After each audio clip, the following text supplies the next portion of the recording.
Okay. Well, we welcome you to this first e-newsletter, and we look forward to bringing you many more newsletters that will be informative about principles that will literally change your life. God planned that the blessing, which we have been teaching now for a number of years, would be used to impart His favor upon His people. So I encourage you to check your email each week, because we're going to be coming to you teaching you some principles that have been a great blessing to many people all around this nation and in other nations also. Today I want to talk to you for a moment about a principle that Jesus used effectively in His ministry. In Matthew chapter 5, verses 13 and 14, Jesus made a profound statement to His disciples. He said to them, "You are the salt of the earth." And then in verse 14 He said, "You are the light of the world." And when He said that, they were neither salt nor light. Fact is, it was the beginning of their 3-year training program. And these men were not even born again. They could not be born again until Jesus took all of their sins upon Himself and went to the cross and died, paying the eternal penalty for their sins. But He said to them, "You are the salt of the earth, and you're the light of the world." Even though they were men who had some very unhealthy character traits.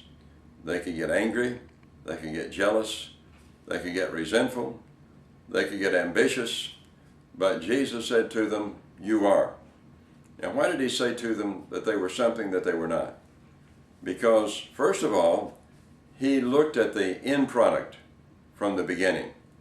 Most people look at their children or those for whom they're responsible, and they say to them, "You're not.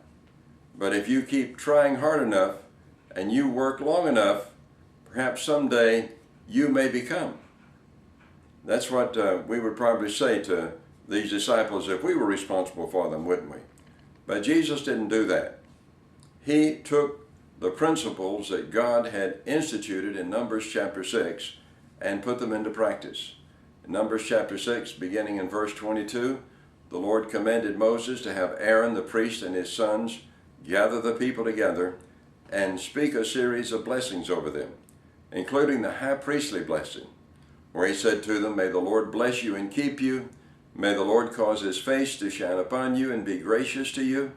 May the Lord lift the light of His countenance on you and give you His peace." And in verse 27 it says, "Thus you shall put my name on the sons of Israel, and I then will bless them." Jesus did just that. Fact is, He began, first of all, by speaking a series of blessings over them, beginning in Matthew chapter 5, verse 3. We call them the Beatitudes. But they are blessings that carried rewards. And as soon as He had completed doing that, showing them what they would experience in their lives, all the way from new birth, all the way to mature ministry, He also then followed it up by saying, "You now are the salt of the earth, and you're the light of the world." As He began to bless them with that, I believe on a regular basis, they became everything He said. I encourage parents, for instance, who have children who are experiencing problems and challenges, to sit down and ask the Lord to give them a vision of the potential, what that child originally was intended to be, before misbehavior, before problems came into his or her life. Write them all out, and then begin to thank God, saying, "Lord, this child of mine is the salt of the earth and the light of the world." If you're one who is having challenges with someone, it could be a child, it could be a parent, it could be a husband or a wife, or an employee, your business, or something else in your life, sit down and ask the Lord to show you the potential. What would be the finished product in the life of that person if that person was surrendered to the Lord, committed to Him in all of His ways? And then begin to write that out and start saying over their lives, "You are. The favor of the Lord is resting on you. You are the salt of the earth. You're the light of the world." For a child who is misbehaving and restless, may the Lord bless you and fill you with peace, because you are a person of great contentment and great peace and a great inner assurance. So may the favor of the Lord rest upon each one of you. And I say to you today, may the Lord give you the ability to see that you are the salt of the earth and the light of the world. And may the Lord himself bless you and keep you. May the Lord cause his face to shine upon you and be gracious to you.